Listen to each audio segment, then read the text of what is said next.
شريك له وأشهد أن محمدا عبده ورسوله صلى الله عليه وسلم اللهم اجعل هذا الذي نتعلمه حجة لنا لا علينا. قال المؤلف ابن القيم رحمه الله تعالى: واعلموا أن أكبر. طيب، قبل ذلك نتذكر ما قرأنا في الدرس الماضي أن للشيطان أعوانا وقد رسم لهم الطريق ليوصلوا إلى ابن آدم لما وجدوا أن القلب قد حسن في حسن حصين.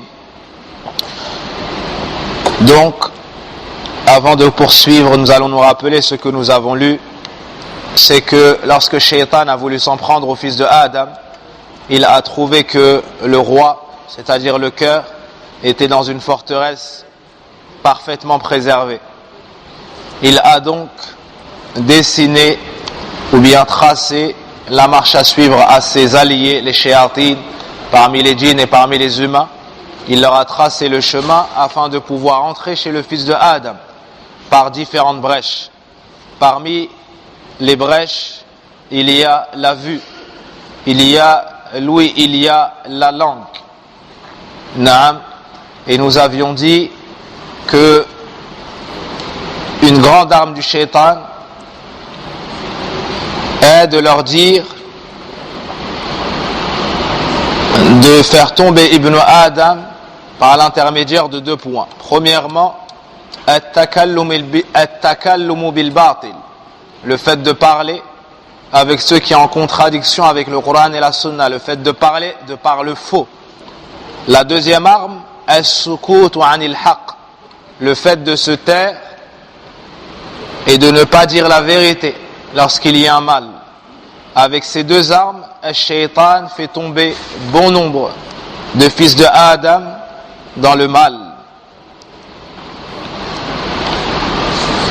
Puis nous sommes arrivés au passage où il nous dit: ثم اقعدوا لهم على طرق المعاصي فحسنوها في أعين بني آدم وزينوها في قلوبهم واجعلوا أكثر أعوانكم النساء فمن أبوابهن فادخلوا عليهم فنعم العون هن لكم ثم الزموا ثغر اليدين والرجلين فامنعوها أن تبطش بما يضركم وتمشي فيه.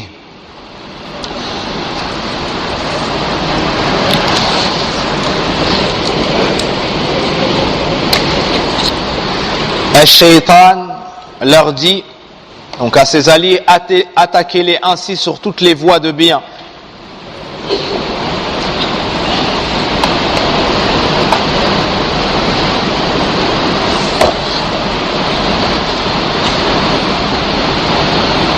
Puis attaquez-les par les voies des péchés, en les embellissant aux yeux du fils de Adam et en leur cœur.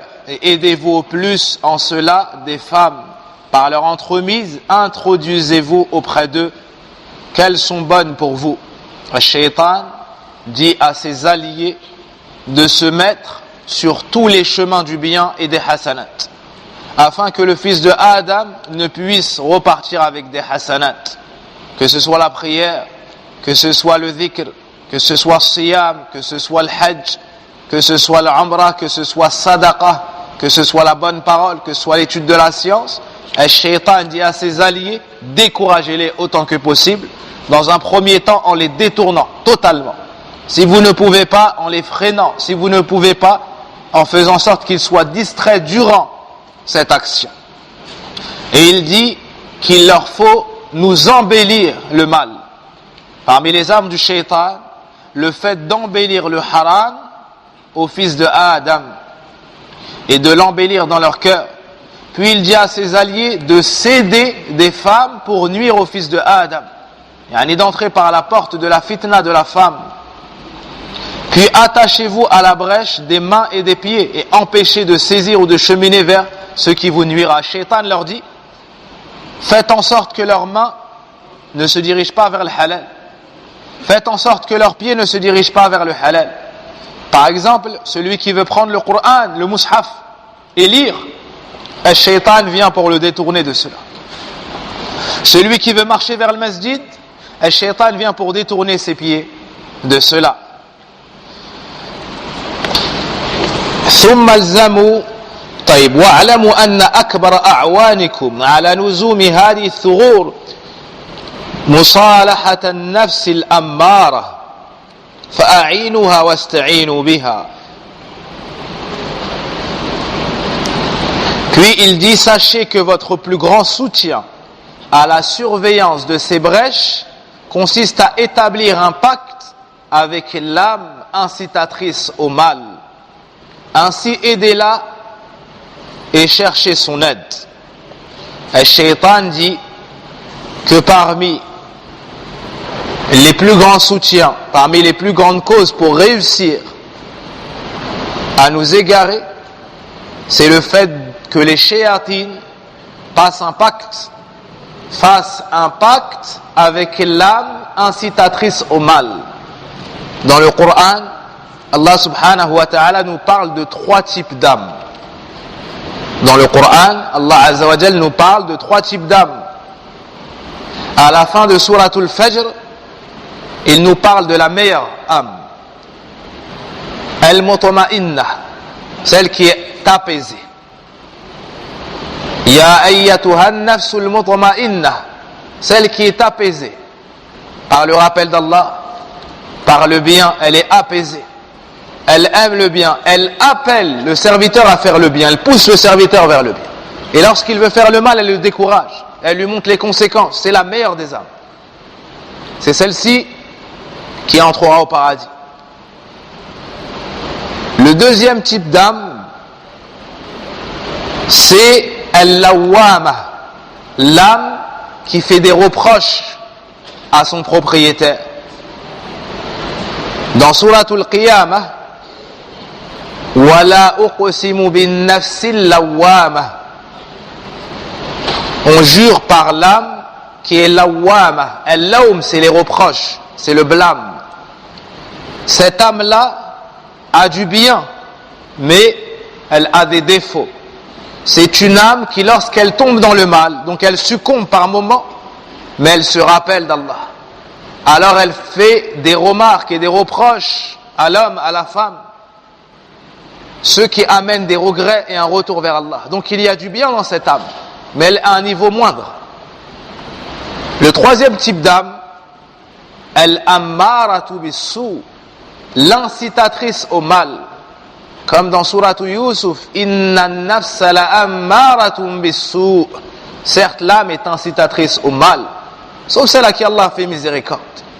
Ainsi, chacun d'entre nous doit observer cette âme et voir dans quel groupe on se trouve.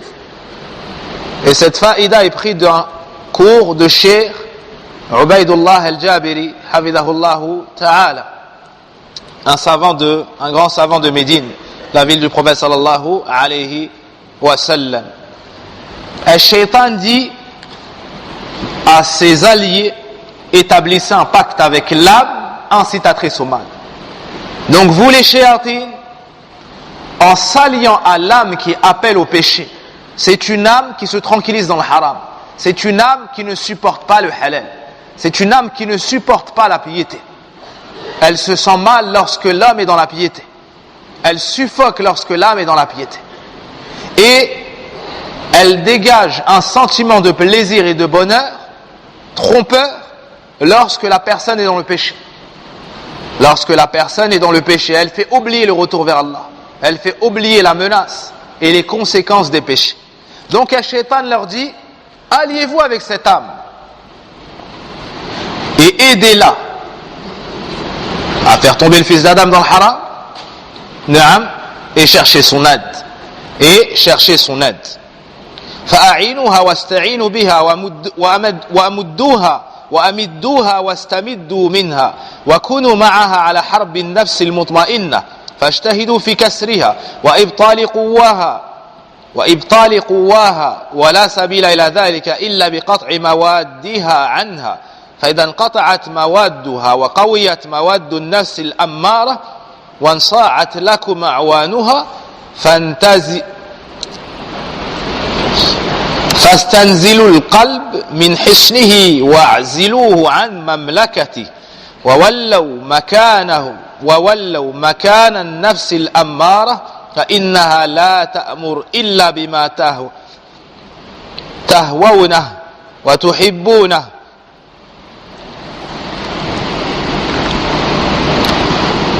Accordez-lui et demandez qu'elle vous accorde. Soyez à ses côtés dans la guerre contre l'âme sereine. Le shaitan dit de s'allier avec l'âme incitatrice au mal. Donnez-lui, aidez-la contre Ibn Adam et elle vous aidera elle aussi contre Ibn Adam. Et liez-vous à ses côtés contre l'âme sereine, l'âme qui est apaisée de par le halal, l'âme qui pousse le serviteur au halal, aux bonnes actions. Le shaitan dit détruisez cette âme. L'âme qui pousse à faire le bien, au hasanat, au paradis, détruisez-la. Liez-vous avec l'âme incitatrice au mal contre l'âme sereine. Efforcez-vous de la briser et de réduire à néant ses forces. Et vous ne pourrez y parvenir qu'en la coupant de sa subsistance. L'âme apaisée, l'âme sereine se nourrit de dhikrullah, se nourrit de l'obéissance à Allah. En lui coupant cela, elle faiblit. Lorsqu'elle est coupée de sa subsistance, c'est celle de l'âme incitatrice au mal qui se renforce. Donc, soit tu nourris l'âme sereine qui te pousse au bien, soit tu nourris l'âme incitatrice au mal qui te pousse au mal. Et ses partisans vous obéiront. Donc, si on affaiblit l'âme qui est sereine en ne lui donnant pas les bonnes actions, c'est l'âme qui est incitatrice au mal qui se renforce. Et à ce moment-là, le fils de Adam se voit lui obéir. Il obéit à ses passions. Faites donc chuter le cœur de sa citadelle, de sa forteresse. Isolez-le de son royaume. Isolez-le de son royaume. Et mettez à sa place l'âme incitatrice au mal. Naam. Car elle commande ce que vous désirez et aimez. L'âme incitatrice au mal, elle fera le travail des shayatines à leur place. Elle ne fera jamais ce que vous réprouvez. L'âme incitatrice au mal, elle ne pousse pas à faire le bien. Sans s'opposer à vous. L'âme incitatrice au mal, elle ne manifeste aucune défense devant les shayatines. Quel que ce soit et que vous lui indiquez. Au contraire, elle s'empressera de l'exécuter. L'âme incitatrice au mal, elle s'empresse d'exécuter tout ce qui amène à la colère d'Allah et tout ce qui cause la satisfaction du shaitan.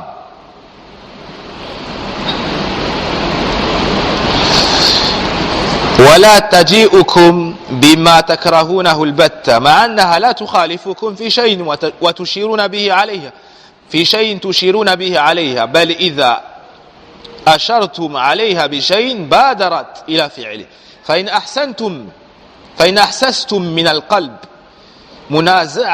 منازعة إلى مملكته وأردتم الأمن من ذلك فاقعدوا بينه وبين النفس الأمارة عقد النكاح فزينوها وجملوها وروها إياه في أحسن صورة عروس توجد وقولوا له ذق طعم هذا الوصال وتمتع بهذه العروس كما ذقت طعم الحرب وباشرت مرارة الطعن والضرب ثم وازن بين لذة هذه المسالمة ومرارة تلك ومرارة تلك المحاربة فدع الحرب تضع أوزارها فليست بيوم وتنقضي وإنما هو حرب متصل بالموت وقواك تضعف عن حرب دائم. Si vous sentez que le cœur veut rejoindre son royaume, si vous voyez que le cœur regrette et veut se repentir, revenir vers Allah Azza wa Jalla et faire de bonnes actions, et que vous voulez vous prémunir contre cela, placez entre lui et l'âme un contrat de mariage. Placez entre lui et l'âme incitatrice au mal un contrat de mariage. Embellissez la mariée et faites-la lui apparaître sous la plus belle apparence qui soit, et dites-lui, goûte à cette liaison et à cette jouissance de cette femme, et à la jouissance de cette femme comme tu as goûté à la guerre et à l'amertume de la blessure et à des coups. Puis pèse entre la délectation de cette conciliation et l'amertume de la guerre. Alors posons les armes, car ce n'est pas une guerre d'un jour, mais une guerre continue jusqu'à la mort. Et tu es incapable de combattre continuellement. Et Shaitan vient et dit au fils de Adam,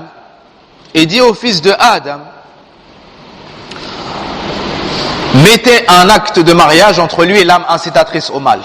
Faites en sorte qu'il soit toujours lié. Et embellissez cette âme incitatrice au mal. Et dites-lui, tu ne fais que combattre tes passions, et c'est difficile. Et c'est pas une guerre d'un jour, c'est une guerre jusqu'à la mort. Et nous on te propose de poser les armes. Arrête de te battre contre le shaitan. Arrête de combattre tes passions, parce que c'est pas le combat d'un jour. Ça c'est le combat jusqu'à la mort. Et le shaitan vient avec cette apparence. Et il te fait croire que tu vas poser les armes et que tu vas avoir le plus grand plaisir. Car l'endurance, la patience, c'est difficile. Et le paradis est entouré des choses qui sont difficiles. La prière, la zakat, le siyam, le fait de marcher vers les mosquées et autres. Il lui dit ça c'est une guerre, il y a des coups, il y a des blessures. Dépose tout ça et prends ce qui est plaisant. C'est-à-dire, lie-toi à l'âme incitatrice au mal et nourris tes passions. Fais tout ce qu'elle te demande.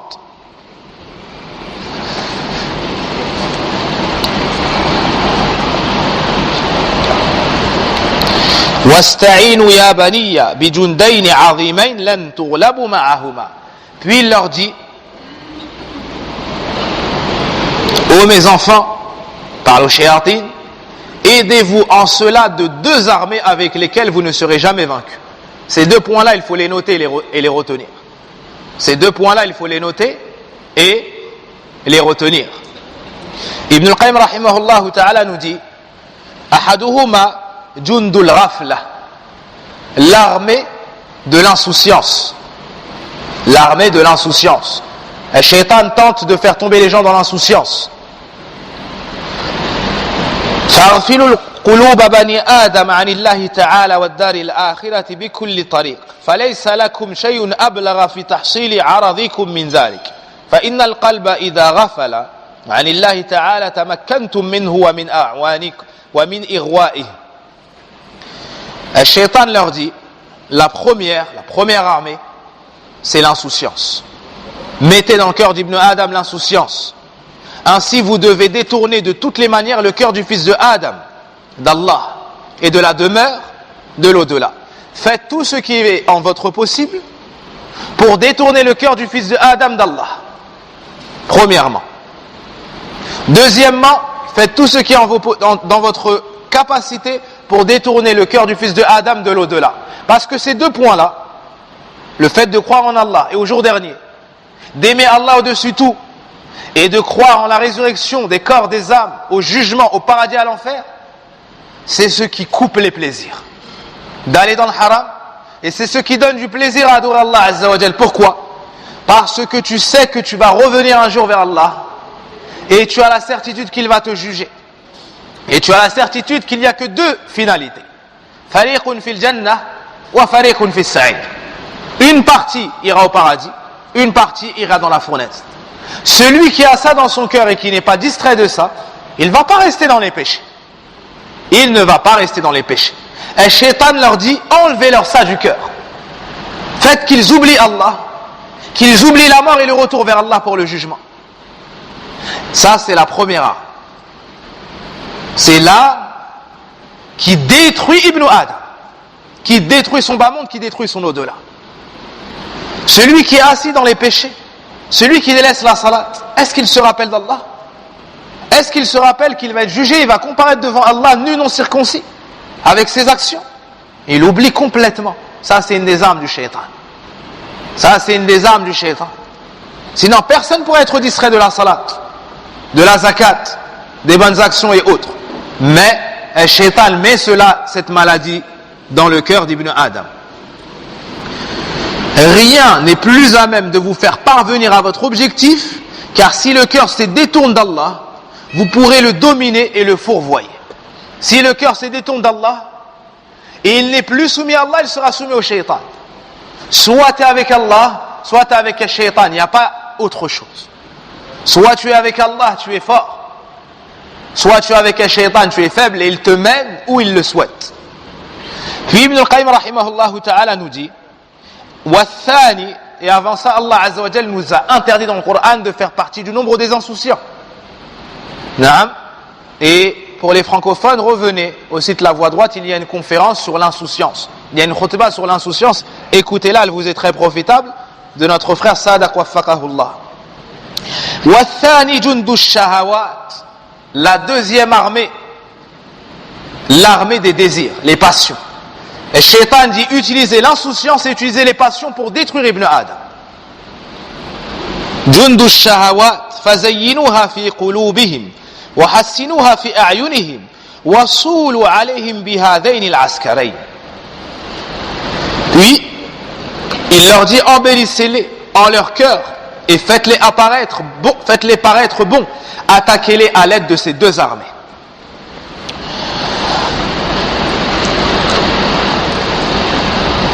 فليس لكم في بني آدم أبلغ منهما واستعينوا على الغفلة بالشهوات وعلى الشهوات بالغفلة وقرنوا بين الغافلين ثم استعينوا بها على الذاكر ولا يغلب واحد خمسة فإن مع الغافلين شياطين صاروا أربعة والشيطان الذاكر معهم وإذا رأيتم جماعة مجتمعين على ما يضركم من ذكر الله أو مذاكرة أمره من مذاكرة أمره ونهيه ودينه ولم تقدروا على تفريقهم فاستعينوا عليهم ببني جنسهم من الإنس البطالين فقربوهم منهم وشوشوا عليهم بهم. Ça c'est un passage qui est très important. Naam, et qui nous montre la grande science et la grande connaissance d'Ibn al-Qayyim de ce domaine. Il nous dit que les shayatines réussissent à vaincre Ibn Adam par deux armes et deux grandes armées. La première c'est quoi? C'est laquelle? L'insouciance. L'insouciance, le fait d'oublier Allah et l'au-delà.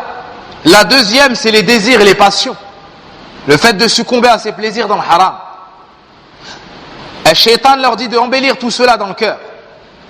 Attaquez-les à l'aide de ces deux armées, car vous ne trouverez rien de plus efficace contre le fils de Adam que ces deux armées. L'insouciance et les passions. Aidez-vous des désirs pour parvenir à l'insouciance, et aidez-vous de l'insouciance pour parvenir au plaisir. Est-ce que c'est compris? Il leur dit, pour le faire tomber dans l'insouciance, embellissez les passions dans le haram.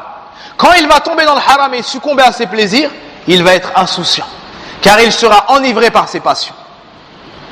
Et il dit aussi, aidez-vous de l'insouciance pour le faire tomber dans les passions. Du fait qu'il est insouciant, faites-le tomber dans la passion. Faites-le tomber dans la passion. Rapprochez les insouciants. Une fois qu'il l'a fait tomber dans l'insouciance, et Shaitan ne le laisse pas ainsi.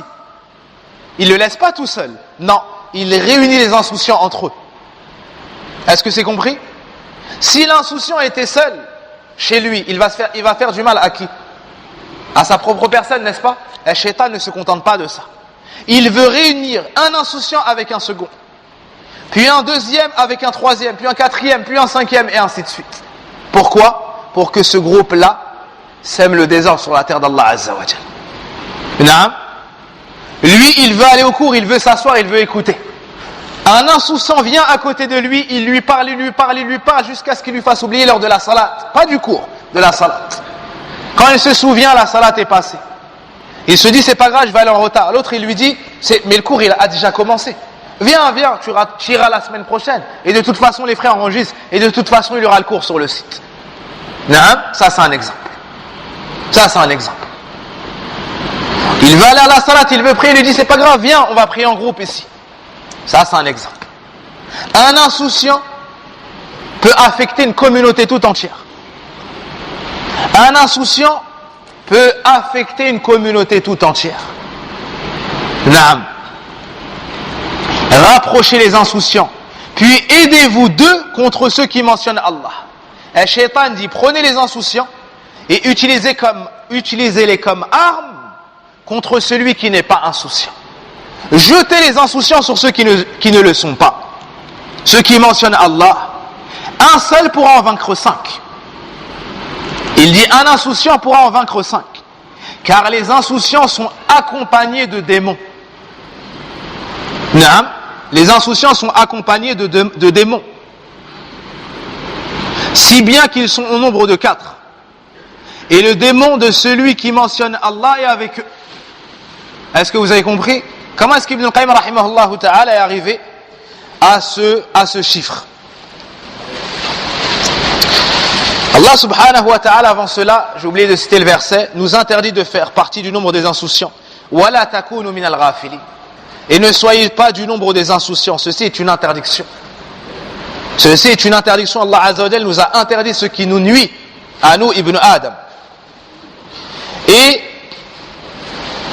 la personne qui ouvre la porte de la passion, elle ne sait pas dans quoi est-ce qu'elle pourra finir. Donc c'est plus facile de patienter devant le désir que d'y entrer, puis par la suite s'en délivrer. Il se peut que la personne soit addicte à la passion. Certains ont bu une fois pour goûter ou ont fumé une fois pour goûter, et au jour d'aujourd'hui, ils se soignent en prenant cela, il n'y a plus aucun plaisir, mais ils n'arrivent pas à arrêter. Ils savent que ça les détruit, mais ils sont addicts. Donc le remède, c'est quoi? C'est de ne pas chercher de remède, c'est de ne pas tomber dedans à la base même. C'est de ne pas tomber dedans à la base même. Donc, chaque personne a avec elle un qarin, un diable qui tente de l'égarer. Chaque personne a avec elle un qarin, un diable qui tente de l'égarer. Les shayatines lui viennent. Il y a l'âme qui est incitatrice au mal, et en plus il y a le qarin de l'homme qui est de l'homme, puis il y a le qarin de l'homme qui est pieux, puis le qarin de l'homme qui est distrait, et de chaque personne. Donc au final, l'homme seul se retrouve contre plusieurs ennemis. Parmi les fils de Adam, parmi les shayatines, parmi les fils de Adam, et également parmi les shayatines. Ainsi ils s'entraident dans le haram. Ainsi ils s'entraident dans le haram, iyadan billah. Puis, il dit, si vous voyez un groupe réuni autour de ceux qui vous nuisent, si vous voyez un groupe réuni autour de ceux qui vous nuisent, comme l'étude de la science, comme l'écoute du Coran, comme l'apprentissage, comme la prière, comme le hajj, et ainsi de suite. Il nous dit comme la mention d'Allah, dhikrullah, l'étude de ses commandements, l'étude de la science, de ses interdits, de sa religion, et que vous ne pouvez les disperser. Donc retenez que ce qui nuit au shaitan, ce sont ces assises de science. Naam. Il leur dit, si vous n'arrivez pas à les disperser, aidez-vous contre eux de leurs semblables parmi les hommes oisifs. Rapprochez-les d'eux et troublez-les à travers eux. Ibn al-Qayyim rahimahullah ta'ala nous dit, si vous n'arrivez pas à faire cesser ces assises de science, faites en sorte que des hommes qui n'ont rien à faire de leur vie se mélangent à des gens qui font le bien dans leur vie. Ainsi, ces gens qui perdent leur temps vont affecter ces gens qui utilisaient leur temps dans l'adoration d'Allah, dans l'apprentissage de leur religion. Faites en sorte qu'ils se rencontrent, qu'ils se fréquentent, et ensuite il y aura le mal qui va naître. Pourquoi? Parce que celui qui fréquente des gens de mal, il va être touché dans son bien. Il va être touché dans son bien. Et au minimum, il va faire que ce qu'a cité Ibn al-Qayyim plus tôt, il va se taire sur le faux. Et il ne va pas dire la parole de vérité. Et Ibn al-Qayyim a dit, lui, c'est votre frère. Celui qui se tait sur le faux, c'est votre frère. Naam, c'est votre ami, il est avec vous, il est des vôtres. Iyadan billah. Puis, وَبِالْجُمْلَ فَعِيدُوا لِلْأُمُورِ أَقْرَانَهَا فَادْخِلُوا عَلَى كُلِّ واحد من بني آدم من باب إرادة وشهوة فساعدوه عليها وكونوا أعوانا له على تحصيلها فإذا كان الله قد أمرهم أن يصبروا لكم ويصابروكم ويرابطوا عليكم بالثغور فاصبروا أنتم وصابروا ورابطوا عليهم بالثغور وانتهزوا فرصكم فيهم عند الشهوة والغضب فلا تصطادون بني آدم في أعظم من هذين الموطنين. Puis Shaitan dit à ses alliés, Allah est avec eux. Si vous voyez un groupe réuni, plus loin, en somme, agissez comme il convient. Introduisez-vous auprès de chaque fils de Adam par le biais de sa volonté et de ses désirs. Il fut dit, Ash-Shaytan yashum an-nufus. Les anciens disaient, Ash-Shaytan sent les âmes. S'il voit que cette âme-là aime la piété, il la fait tomber dans quoi? L'exagération, dans la bid'a. S'il voit que cette âme-là aime les passions, il la fait tomber dans le haram, dans les passions. S'il voit qu'elle aime l'argent, il la fait tomber dans le vol, dans la trahison, dans le mensonge, dans les pots de vin, par exemple. S'il voit qu'elle aime la force, la domination, il la fait tomber dans l'injustice. Dans l'injustice, dans l'orgueil, dans le takabbur et autres. Donc Shaitan va aller dans le sens du fils de Adam pour le faire glisser. Pour le faire glisser. Il est prêt à le faire entrer dans 10 portes de bien pour le faire tomber dans la 11e qui est de mal. Comme il a fait tomber le peuple auquel a été envoyé Nuh alayhi salam dans la porte du respect des ancêtres, dans la porte de copier les ancêtres dans la piété. Représentez-les, mettez-les dans vos assises afin de vous rappeler de leur dévotion. Au final, qu'est-ce qu'il a fait? Lorsque la science a été oubliée, il les a fait innover et il les a fait tomber dans le polythéisme. Il les a fait tomber dans le polythéisme. Donc il est prêt à faire entrer les gens dans des portes de bien en les éloignant de la sunna pour les faire tomber au final dans la porte du mal. Soyez pour lui un soutien dans le fait d'y parvenir. Et Shaitan te fait croire qu'il t'aide à atteindre ton but dans le bien. Et si Allah leur a ordonné de patienter sur vous, de vous endurer et de vous surveiller sur les brèches, alors vous aussi, patientez, endurez, surveillez les brèches et saisissez votre chance lors du désir et de la colère. Retenez ces 2 points-là. Celui qui est pieux, et Shaitan scrute ces 2 états-là. La colère et l'envie. La colère et l'envie. Et Shaitan attend, il endure, il patiente jusqu'à ce que tu tombes dans l'une de ces 2 choses-là. À ce moment-là, il saisit l'opportunité. À ce moment-là, il saisit l'opportunité. La première, c'est le désir, le besoin, l'envie, les passions. La deuxième, c'est lorsque tu te mets en colère. Lorsque tu t'énerves, tu ouvres une grande porte au Shaitan. Tu ouvres une grande porte au Shaitan. Car vous ne chasserez pas le fils de Adam dans des situations meilleures que celle-ci. Le désir et la colère. Puis il dit وَاعْلَمُوا أَنَّ مِنْهُمْ مَنْ يَكُونُ سُلْطَانُ الشَّهْوَةِ عَلَيْهِ أَغْلَبُ وَسُلْطَانُ غَضَبِهِ ضَعِيفٌ مَقْهُورٌ فَخُذُوا عَلَيْهِ طريق الشهوة ودعوا طريق الغضب ومنهم من يكون سلطان الغضب عليه أغلب فلا تدخلوا طريق شهوة قلبه ولا تعطلوا ثغرها فإن من لم يملك نفسه عند الغضب فإنه بالحري أن لا يملكها عند الغضب من طريق الشهوة فزوجوا بين غضب وشهوتي وامزجوا أحدهما بالآخر وادعوه إلى الشهوة من باب الغضب وإلى الغضب من طريق الشهوة.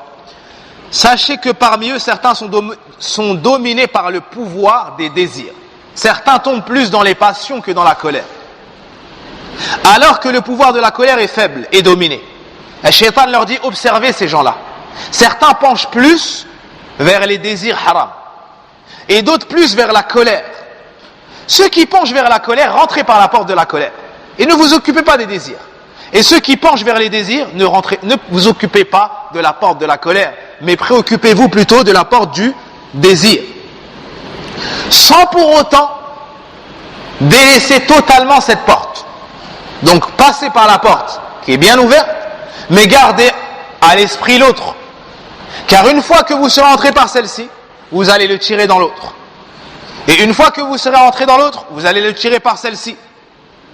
Donc il leur dit, ne délaissez pas pour autant la voie des désirs, et ne délaissez pas cette brèche. Car celui qui ne se contrôle pas lors de la colère, ne se contrôlera pas, à plus forte raison, lors du désir.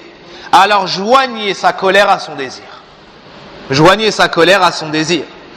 Joignez sa colère et son désir. Mélangez l'un à l'autre. Appelez-le au désir par la voie de la colère et à la colère par la voie des désirs. Sachez que vous ne trouverez pas chez le fils de Adam d'arme meilleure que ces deux-ci. Il n'y a pas meilleur que d'utiliser la porte du désir, l'arme du désir et l'arme de la colère. Et écoutez ce qu'il nous dit ensuite, subhanallah. وَاعْلَمُوا أَنَّهُ لَيْسَ لَكُمْ فِي بَنِي آدَمَ سِلَاحٌ أَبْلَغَ مِنْ هَذَيْنِ السِّلَاحَيْنِ وَإِنَّمَا أَخْرَجْتُ أَبَوَيْهِمْ مِنَ الْجَنَّةِ بِالشَّهْوَةِ سبحان الله وَإِنَّمَا أَلْقَيْتُ الْعَدَاوَةَ بَيْنَ أَوْلَادِهِمْ بِالْغَضَبِ. Retenez cela, notez-le et propagez-le. Ibn al-Qayyim nous dit que Shaitan dit à ses adeptes, à ses soutiens, et sachez que vous n'avez pas de meilleure arme que le désir et la colère. En effet, j'ai fait sortir leurs parents du paradis par le désir, Adam et Hawa, en leur embellissant le fait de s'approcher de cet arbre-là. Et j'ai mis l'inimitié entre ces enfants par la colère, au point où l'un des deux fils de Adam a tué le second. Regardez à quel point ces armes sont destructrices. L'arme du désir a été la cause de la sortie de nos parents du paradis. Et l'arme de la colère a été la cause du premier meurtre. Le meurtre du fils de Adam, du second.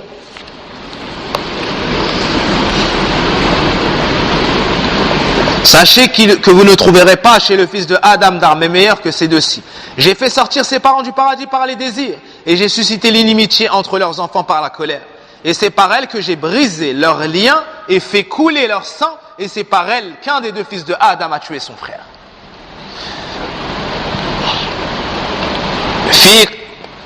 فَبِهِ قَطَعْتُ أَرْحَامَهُمْ وَسَفَكْتُ دِمَاءَهُمْ وَبِهِ قَتَلَ أَحَدُ بَنِي آدَمَ أَخَاهُ. Donc ça c'est une grande science qu'il nous faut noter, comprendre, agir en nous en éloignant. La colère et le désir. La colère a fait couler le sang sur la terre. Le désir a fait sortir du paradis Hawa et Adam alayhim assalam.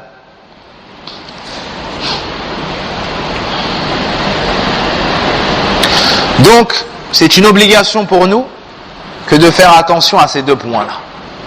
Que de faire attention à ces deux points-là. La colère d'une minute peut amener des conséquences dramatiques dans la vie d'une personne.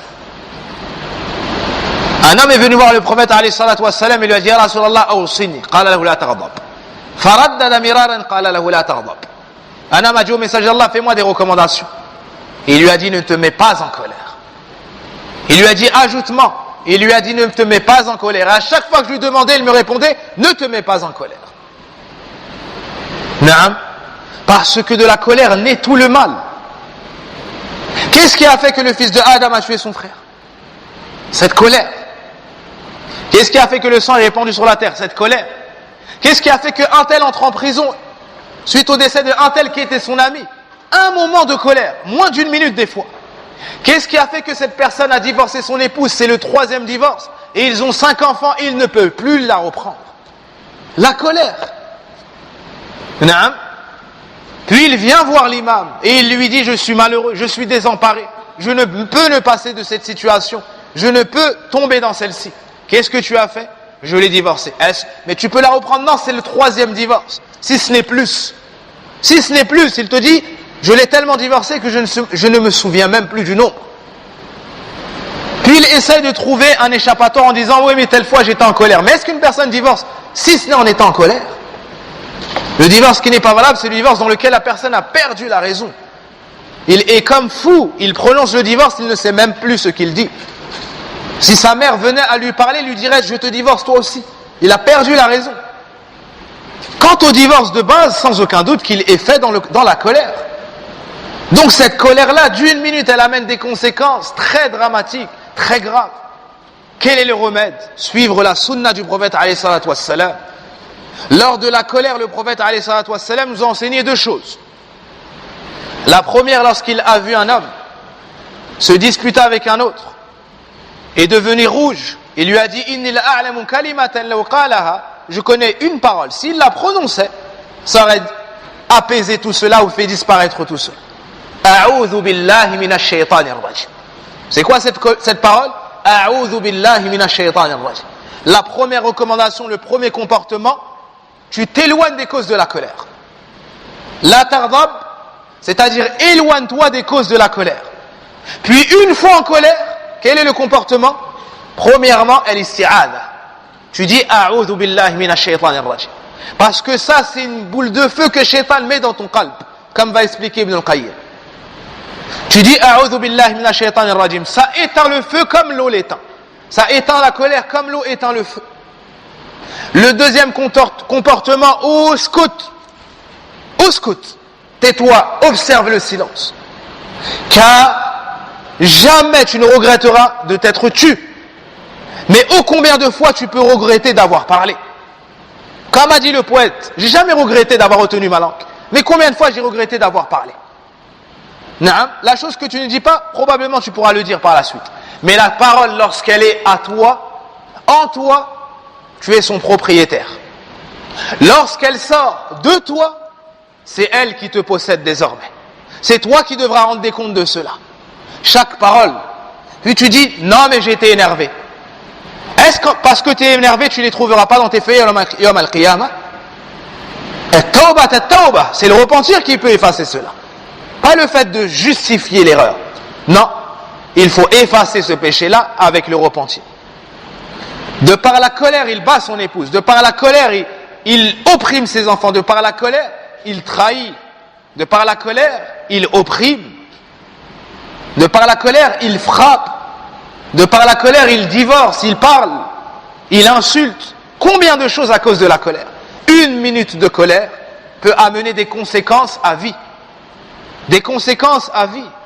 Le prophète alayhi salatu wassalam nous montre la gravité du meurtre. La zalu al-muslimu fi fushatin min dini ma lam yusib daman haraman.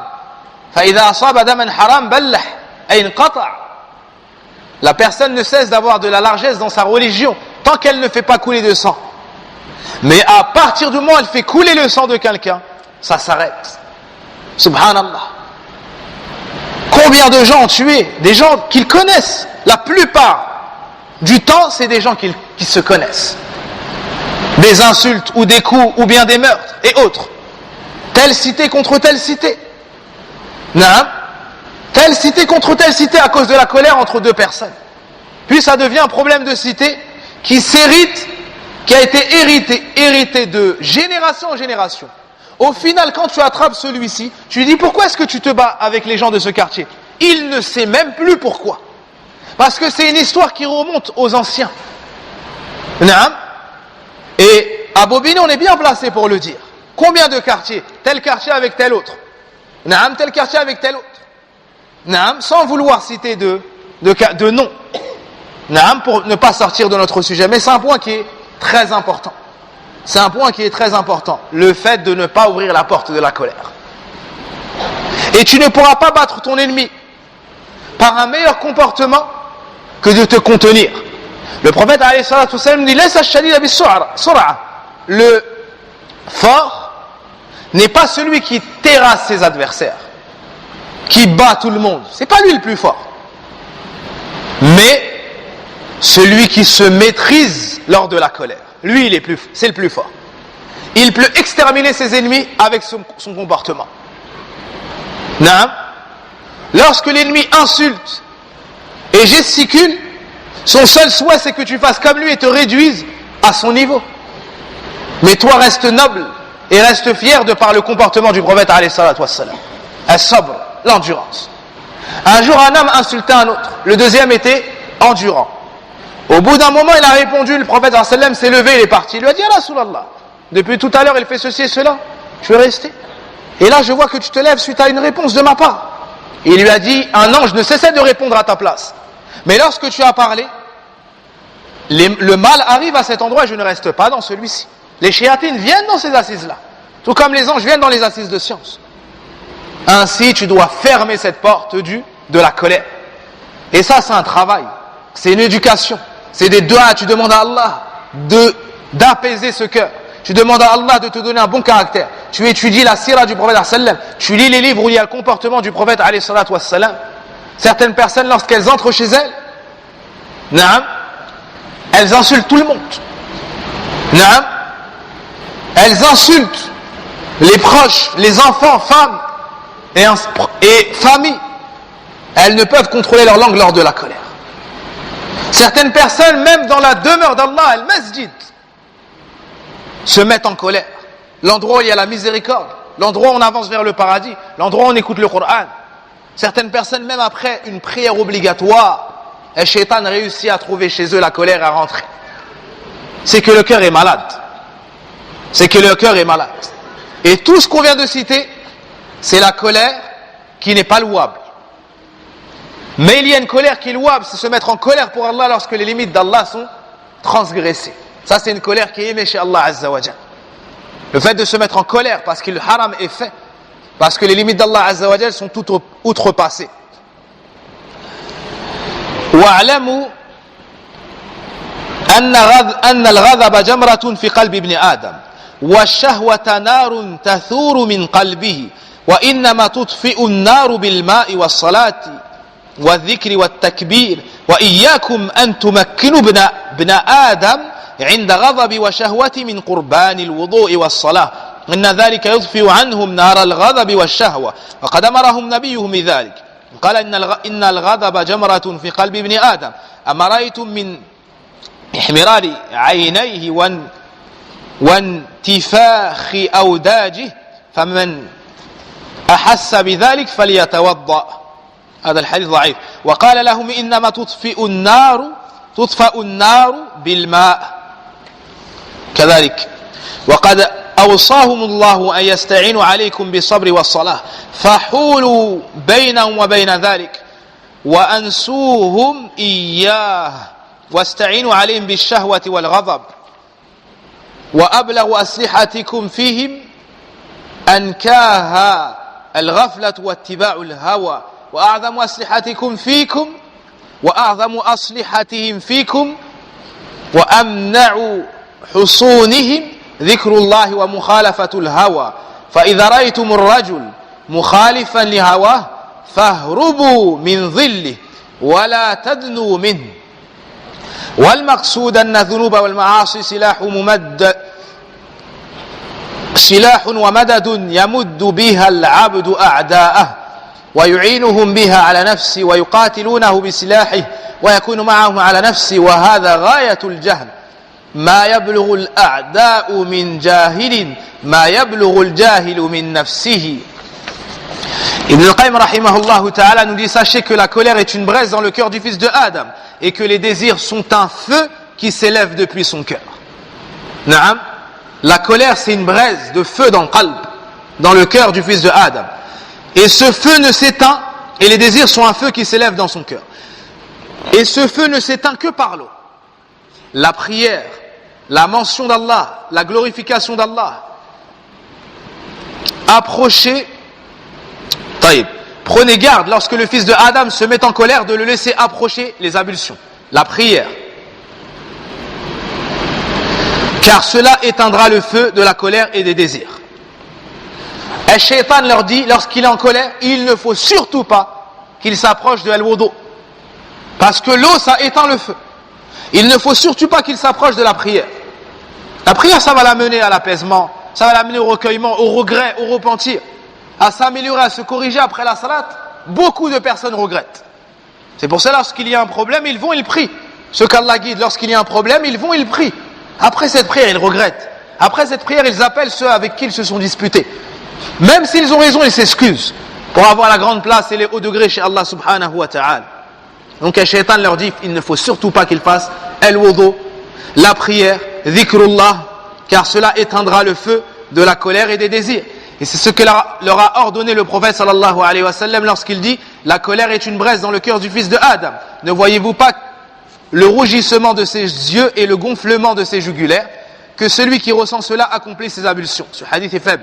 Et il leur dit également, le feu n'est éteint que par l'eau. Ce hadith également est faible, comme l'a dit l'imam al-Albani rahimahullah. Allah leur a commandé de chercher aide contre vous dans la patience et la prière. Wasta'inu bis-sabri was-salah. Wa innaha lakabiratun illa 'ala al-khashi'in. Allah nous dit en Coran, selon la traduction des sens de ce verset, aidez-vous de l'endurance et la prière. Alors interposez-vous entre eux dans cela et faites-leur oublier.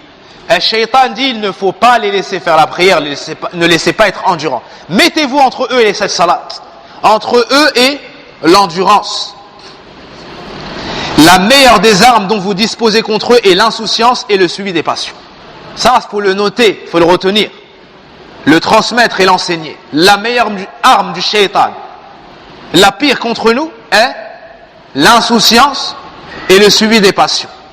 Alors que la meilleure des armes dont ils disposent contre vous, la plus efficace de leur citadelle, leur forteresse, est la mention d'Allah. Et l'opposition aux passions. Ainsi, si vous voyez un homme s'opposer à ses passions, fuyez-le et ne vous en approchez pas. Et Shaitan leur dit, si vous voyez un homme qui combat ses passions, qui ne tombe pas dedans, et qui fait du dhikr, celui-ci, fuyez-le. Inna ibadi laysa laka alayhim sultan. Le shaitan n'a pas d'emprise sur le serviteur d'Allah Azza wa Jal qui le mentionne, qui est proche de lui. Le prophète alayhi salatu wassalam, une fois dans la salat, s'est avancé. Puis il a fait ce geste-là de la main. Plus tard, les compagnons lui ont dit, Ya Rasulallah, tu as fait une chose inhabituelle dans ta prière. Naam. Il a dit qu'il a, entre autres, il a attrapé un diable. Il a attrapé un diable. Et nous, c'était la dua du prophète Sulayman, alayhi salam, je l'aurais attaché à la mosquée. Et les jeunes auraient joué avec lui ou bien lui auraient fait telle et telle chose. Et le prophète, alayhi salatu wassalam, a dit concernant Omar al-Khattab, que lorsque Omar emprunte un chemin, et Shaitan en emprunte un autre. En emprunte un autre.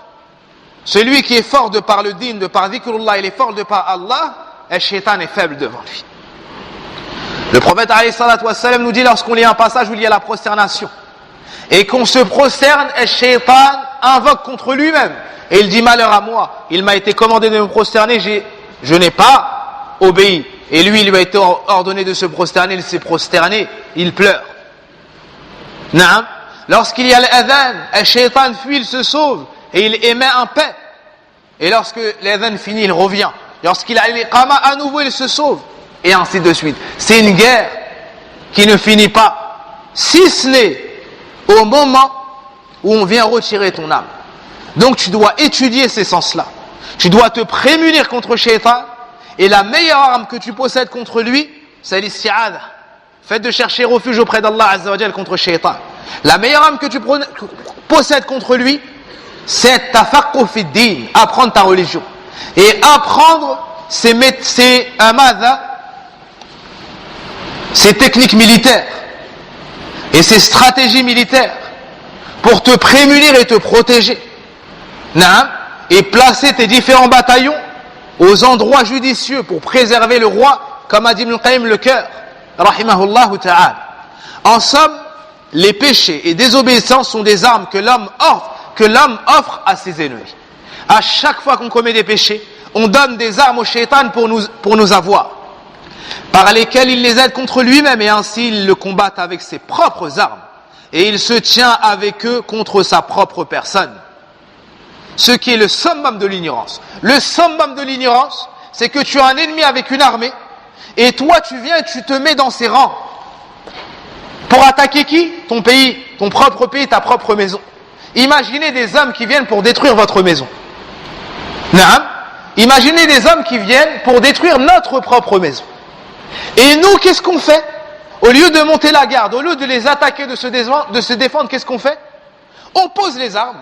Non, on garde les armes, on va avec eux et on leur donne les armes et on reste avec eux. Ensuite, on vient avec eux, on détruit la maison avec eux. C'est le summum de l'ignorance. C'est le summum de la bêtise. C'est pour cela que le poète a dit, les ennemis ne peuvent causer autant de tort à l'ignorant que l'ignorant ne s'en cause à lui-même. Allahu Akbar. des ennemis qui veulent le mal à un ignorant n'arrivent pas à faire à l'ignorant ce que l'ignorant se fait à lui-même. Ce que l'ignorant se fait à lui-même. Il est étonnant de constater que l'homme s'efforce d'avilir son âme alors qu'il prétend l'honorer.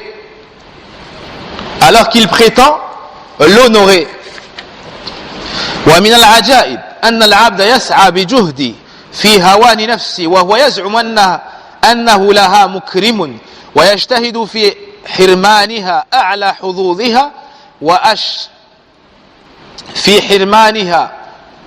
حظوظها وأشرفها وهو يزعم أنه يسعى في حظها ويبذل جهده في تحقيرها وتصغيرها وتدنيسها وهو يزعم أنه يعليها ويرفعها ويكبرها. وكان بعض السلف يقول في خطبته ألا رب مهين لنفسه وهو يزعم أنه لها مكرم ومذل لنفسه وهو يزعم أنه لها معز ومصغر لنفسه وهو يزعم أنه لها مكبر ومضيع لنفسه وهو يزعم أنه مراع لحظها وكفى بالمرء جهلا أن يكون مع عدو نفسه يبلغ منها بغفلته ما لا يبلغ منها عدوه والله المستعان. Il est étonnant de constater que l'homme s'efforce d'avilir son âme alors qu'il prétend l'honorer. Il s'efforce de la priver de ce qui lui revient de plus élevé, de plus noble, alors qu'il prétend le lui accorder. Il s'efforce de l'humilier, de la rabaisser, de la salir, alors qu'il prétend l'élever et l'agrandir. Comment est-ce qu'on honore notre âme? En faisant ce qu'Allah nous a commandé et ce pourquoi elle nous a créés. En apprenant à le connaître et en l'adorant d'un culte sincère. En lui obéissant dans ses ordres et en s'éloignant de sa désobéissance. En suivant la voie du prophète alayhi salatu wassalam. C'est ainsi que tu honores cette âme. Tu l'anoblis et tu l'élèves. Non. Comment est-ce qu'on l'avilit, on la salit avec les péchés, avec la désobéissance?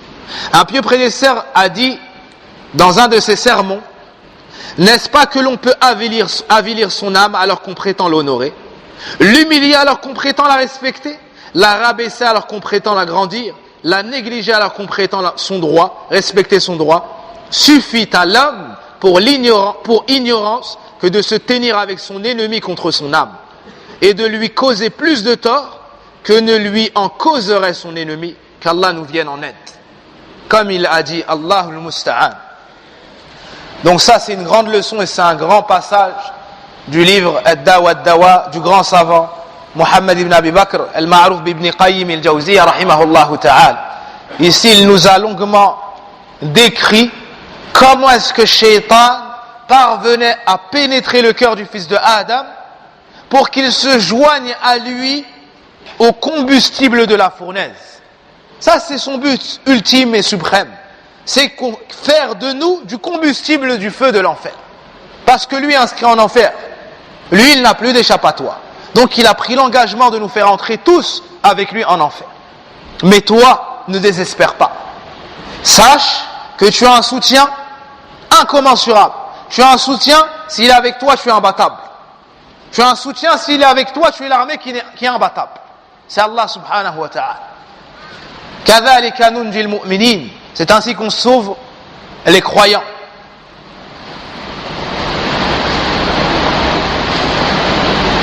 وَإِنَّهُمْ لَهُمُ الْمَنْصُورُونَ. Ce sont ceux qui seront soutenus et secourus. Avec l'iman, والصدق مع Allah, avec l'ikhlas, avec l'ilm al-nafi', al-amal salih. Sache que Shaitan, il est humilié, il est avili, il est faible.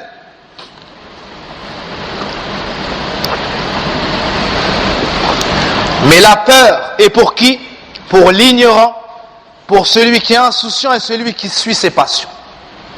Quant aux croyants forts avec Allah, soumis à Allah, connaisseurs de la religion d'Allah, Shaitan est faible devant lui. Ne lisez-vous pas suratu An-Nas, Qul a'udhu bi rabbin nas, Malikin nas, ilahin nas. Tout cela pour chercher refuge auprès d'Allah contre qui? Min sharril waswasil khannas. Qui est el-waswas dans ce verset? Qui est el-khannas dans ce verset? Dites-moi. C'est shaitan. El-waswas c'est shaitan. El-khannas également c'est shaitan.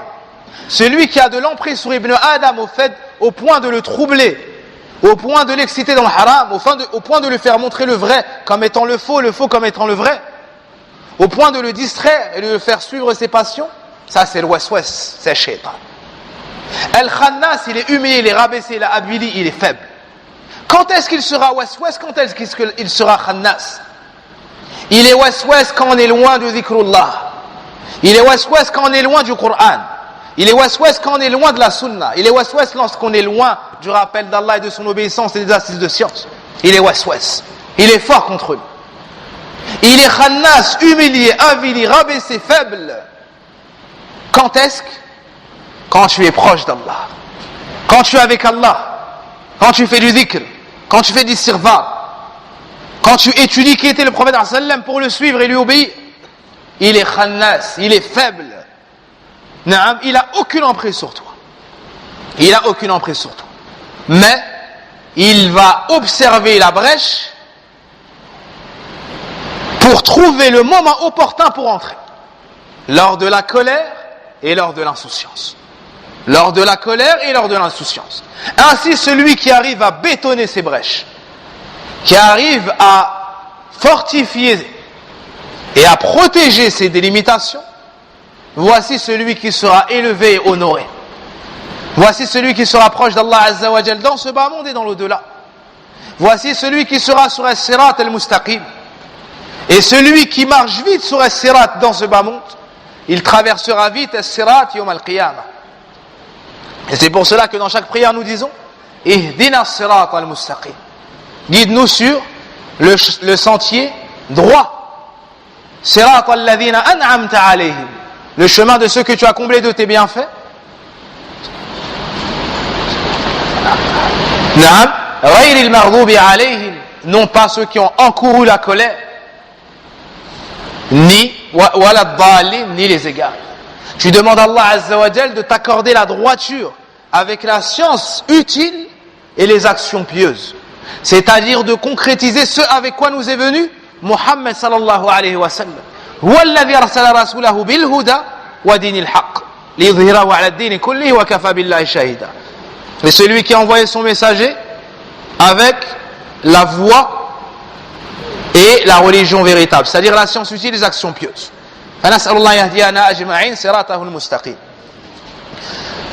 Le point suivant,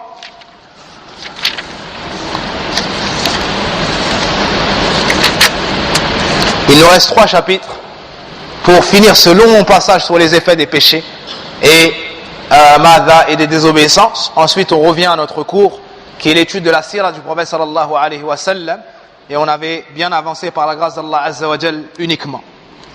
Ibn Qayyim rahimahullah ta'ala nous dit ومن عقوبتها أنها تنسي العبد نفسه فإذا نعم فصل المعاصي تنسي العبد نفسه ومن عقوبتها أنها تنسي العبد نفسه وإذا نسي نفسه أهملها وأفسدها وأهلكها فإن قيل كيف ينسي العبد كيف ينسى العبد نفسه وإذا نسي نفسه فأي شيء يذكر وما معنى نسيانه نفسه قيل نعم ينسى نفسه أعظم نسيان قال الله العظيم ولا تكونوا كالذين نسوا الله فانساهم أنفسهم أولئك هم الفاسقون فلما نسوا ربهم سبحانه نسيهم وأنساهم أنفسهم كما قال الله تعالى نسوا الله فنسيهم فعاقب سبحانه من نسيه عقوبتين أحدهما أنه سبحانه نسيه والثاني أنه أنساه نفسه. Ibn Qayyim rahimahullah ta'ala nous cite un point des plus effrayants parmi les conséquences des péchés et des désobéissances. Le péché emmène le serviteur à s'oublier lui-même. Le péché emmène le serviteur à s'oublier lui-même, à oublier sa propre âme. Les péchés font oublier à l'homme son âme, sa propre personne. Et lorsqu'il l'oublie, il la néglige, la corrompt et la perd. Si on demande comment l'homme peut-il oublier son âme, s'il oublie son âme, de quoi se souviendra-t-il? Et que signifie oublier son âme? On peut répondre qu'effectivement l'homme oublie grandement son âme. Et Allah subhanahu wa ta'ala dit, sur la traduction des sens de ce verset, et ne soyez pas comme ceux qui ont oublié Allah. Allah leur a alors fait oublier leur propre personne. Ceux-là sont les pervers. Ne soyez pas comme ceux qui ont oublié Allah. Allah leur a alors fait oublier leur propre personne. Ceux-là sont les pervers. C'est le verset 19 de Suratul Hashr. Lorsqu'ils ont oublié leur Seigneur, il les a oubliés et leur a fait oublier leur propre personne. Comme Allah a dit, sur la traduction des sens de ce verset, ils ont oublié Allah, c'est pourquoi il les a oubliés. Le verset 67 de Suratul At-Tawbah. Ça, c'est un point très important. Ça, c'est un point très important. Avant cela, un point relatif à la bonne croyance concernant les noms et les attributs d'Allah Azza wa Jalla. Nous savons tous qu'il nous est obligatoire d'affirmer ce qu'Allah s'est affirmé à lui-même, comme nom, à la perfection, sans établir de similitude avec ses créatures. Et nous savons tous qu'il nous incombe à tous d'affirmer l'ensemble des attributs d'Allah Azza wa Jalla, sans établir d'anthropomorphisme entre lui et ses serviteurs. C'est-à-dire de dire que le comment des attributs d'Allah est similaire au comment des attributs des créatures. Nous disons plutôt laysa kamithlihi shay wa huwa as-sami'ul basir wa lahu al-mathalu al-a'la wa lam yakul lahu kufuwan ahad hal ta'lamu lahu samiyya. Tous ces textes nous montrent qu'Allah Azza wa Jal, rien ne lui est semblable. Ici, nous voyons dans ce verset l'affirmation du fait qu'Allah yansa abda. Naam, du fait qu'il oublie le serviteur. An-nisyan vient dans la langue arabe et a deux sens. Le premier sens, c'est an-nisyan an zuhul, an ghayri amd. C'est le fait d'oublier par inadvertance. C'est le fait d'oublier dû à une imperfection dans la connaissance et la science. Le deuxième sens de l'oubli, c'est at-tark, c'est le délaissement. C'est un oubli qui est volontaire, une punition, un délaissement et un abandon. Quant au premier sens, Allah en est exempt. De par la perfection de sa science, il n'oublie rien. Wala la yadillu rabbuka wala yansa. Ton Seigneur ne s'égare pas ni n'oublie. Naam. Dans le Coran, Allah Azza wa Jalla a affirmé cela. Il n'oublie rien, subhanahu wa ta'ala. Et dans ce verset, on voit qu'on affirme cela. Donc le sens affirmé est autre que le sens infirmé. Le sens affirmé ici est dans le sens de at-tark. C'est l'oubli volontaire, dans le sens du délaissement et de l'abandon. Ainsi, celui qui oublie Allah, qui oublie d'obéir à Allah Azza wa Jal volontairement, Allah l'oublie volontairement, c'est-à-dire qu'il l'abandonne. Il le délaisse, et il l'abandonne au shayatin, il l'abandonne à son âme incitatrice au mal. Et qu'adviendra-t-il d'une âme abandonnée par son Créateur, son Seigneur, abandonnée par le tout miséricordieux subhanahu wa ta'ala? Si Allah Azza wa Jal abandonne cette âme, personne après pourra la recueillir, personne après pourra la sauver. Wa inna lillah wa inna ilayhi raji'un. Puis Ibn al-Qayyim rahimahullah ta'ala nous dit deux punitions à celui qui aura oublié Allah. Deux punitions à celui qui fait des péchés, qui a donc oublié Allah. La première, c'est qu'Allah va l'oublier, c'est-à-dire le délaisser, l'abandonner. La deuxième, c'est qu'il va faire en sorte que lui-même s'oublie. Que veut dire qu'il s'oublie? Ibn al-Qayyim nous dit وَنِسْيَانُ سُبْحَانَهُ لِعَبْدِهِ مَالُهُ وَتَرْكُهُ وَتَخَلِّيهِ عَنْهُ وَإِضَاعَتُهُ فَالْهَلَاكُ أَدْنَى إِلَيْهِ مِنَ الْيَدِ لِلْفَمِ وَأَمَّا إِنْسَاؤُهُ نَفْسَهُ فهو إنساؤه لحظوظها العالية وأسباب سعادتها فلا فلاح وفلاحها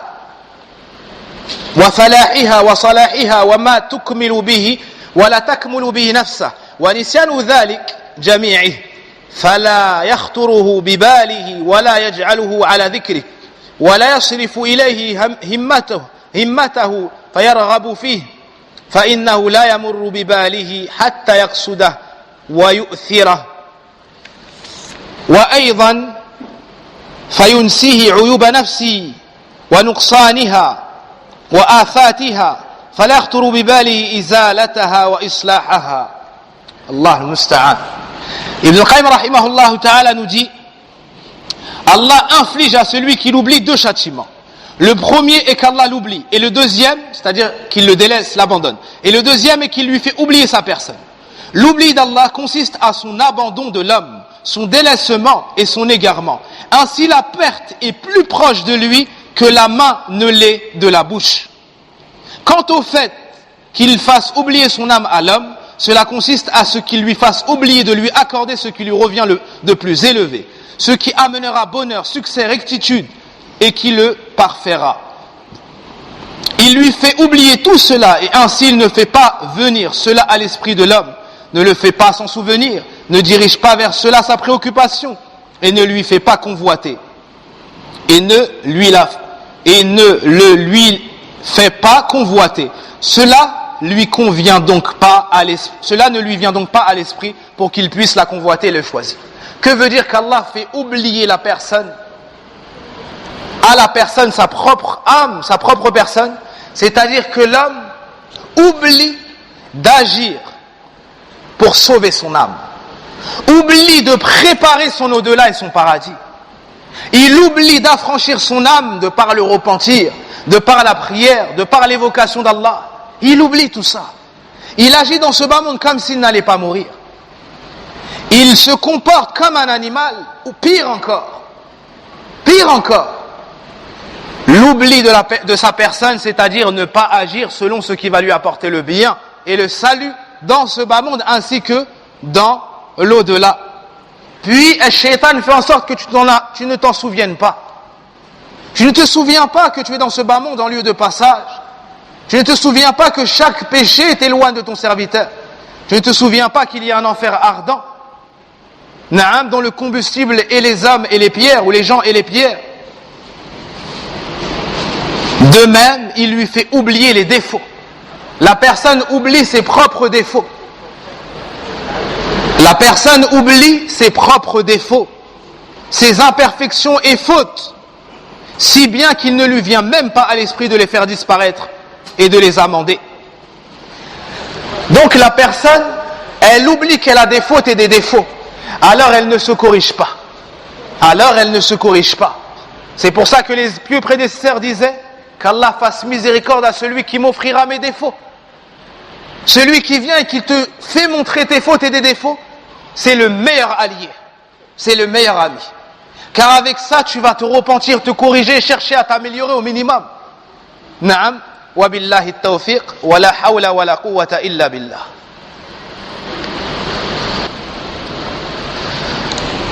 Donc le serviteur est oublié par Allah subhanahu wa ta'ala, c'est-à-dire délaissé, abandonné. Et deuxièmement, il s'oublie lui-même, il oublie d'agir en faisant ce qui va affranchir son âme de l'enfer. Aussi, il oublie ses défauts, les défauts de sa personne, les défauts de son âme, ses imperfections, il oublie tout ça. Et il se concentre alors sur celui qui est en face. Et il s'ancre dans ce bas monde sans préparer son au-delà. Premièrement, il critique les autres parce qu'il a oublié ses fautes. Deuxièmement, il n'agit plus pour son au-delà. Il agit pour ce bas monde parce qu'il est insouciant. Il est insouciant et il a oublié sa propre personne.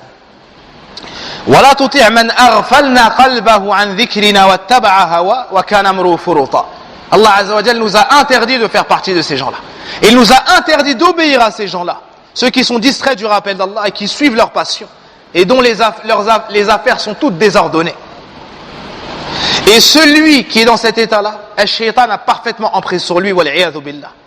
Aussi, celui qui ne voit pas les défauts de son âme a fermé la porte de muhasabatun nafs, la porte de an-nadam, la porte de tawadhu' et beaucoup d'autres qualités. Celui qui ne voit pas ses défauts ni ses fautes ne sera pas humble. Il ne va pas faire ses comptes. Il ne va pas dire j'ai telle faute, il faut que je m'améliore. J'ai fauté, il faut que je me repente. Non. Lui, il se voit bien. Il se voit noble. Parce qu'il ne voit plus la noblesse dans l'obéissance d'Allah Azza wa Jal. Il voit la noblesse dans le fait d'amasser les biens de ce bas monde. Wal inna lillahi wa inna ilayhi raji'un. Quant à celui qui a été guidé à la vision de ses défauts, ça lui ouvrira les meilleures des portes, les plus belles des portes. La porte du fait de voir sa personne comme étant basse, comme étant besogneuse devant la miséricorde d'Allah et son pardon, sa guidée, sa pitié. Ainsi tu verras le serviteur humble. Lorsqu'il mentionnera un bienfait, ça ne sera que pour le faire revenir à son propriétaire. Lorsqu'il mentionnera des défauts, ça sera les siens, suivis d'un repentir et de l'istighfar. Wallahu al-musta'an. وأيضا ينسي أمراض نفسه وقلبه وآلامها فلا يخطر بقلبه مداواتها ولا السعي في إزالة عللها وأمراضها التي تؤول به إلى الفساد والهلاك فهو مريض مثخن بالمرض ومرض مترام به إلى التلف ولا يشعر بمرضه ولا يخطر بباله مداواته وهذا من أعظم العقوبة العامة والخاصة. Ibn Qayyim rahimahullah ta'ala nous dit aussi, lui fait oublier les maladies et souffrances de son âme et de son cœur, si bien qu'il ne lui vient pas à l'esprit de les soigner, qu'il ne tente pas de faire disparaître ses souffrances et maladies qui le conduisent à la corruption, à la perte. Cet homme-là est tellement distrait, il est tellement égaré dans les péchés, il a tellement oublié d'agir pour sauver son âme de l'enfer, qu'il arrive à un niveau où les maladies, où les blessures, il ne s'en rend même pas compte. Allah le punit, il le châtie, il ne s'en rend même pas compte. Pourquoi? Parce que la blessure, elle fait mal à celui qui est vivant. La blessure, elle fait mal à celui qui est vivant. Mais celui dont le cœur est mort, quand il tombe dans les péchés, ça ne lui fait plus rien. Quand il rate la salade, ça ne lui fait plus rien. Certains parmi les salafs,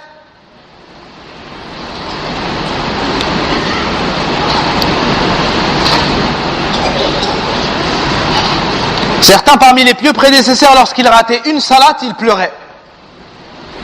Quand ils rataient une salate au masjid, ils pleuraient. Et ils disaient, rien ne s'est mis entre moi et cette prière si ce n'est mes péchés. Rien ne s'est mis entre moi et cette prière si ce n'est mes péchés. L'un d'entre eux,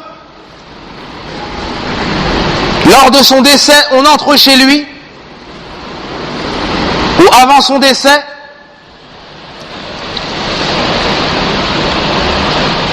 il regrettait ses péchés et le fait d'avoir manqué certaines bonnes actions.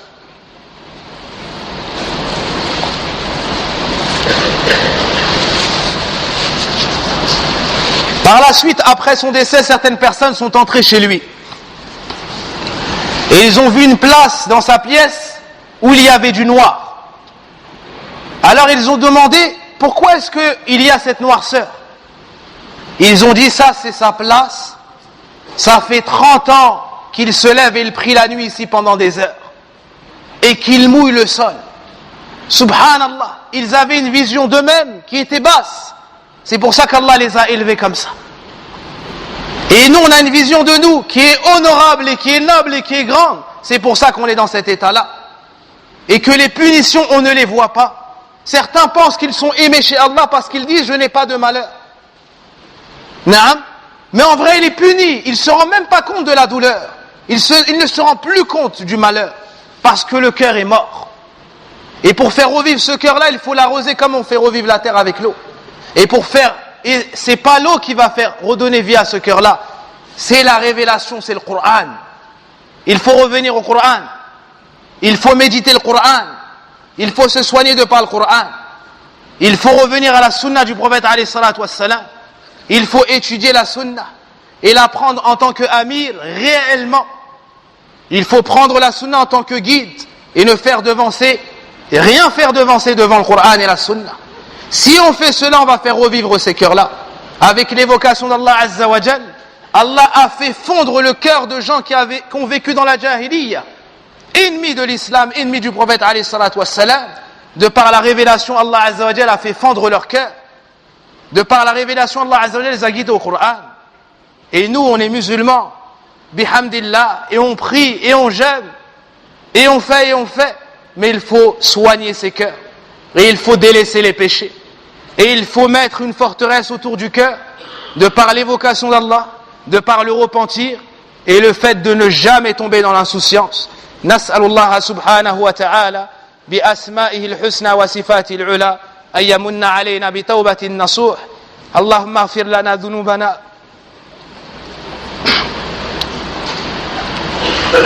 وكفر عنا سيئاتنا وتوفنا مع الأبرار. ربنا آتنا في الدنيا حسنة وفي الآخرة حسنة وقنا عذاب النار. سبحانك اللهم وبحمدك أشهد أن لا إله إلا أنت أستغفرك وأتوب إليك.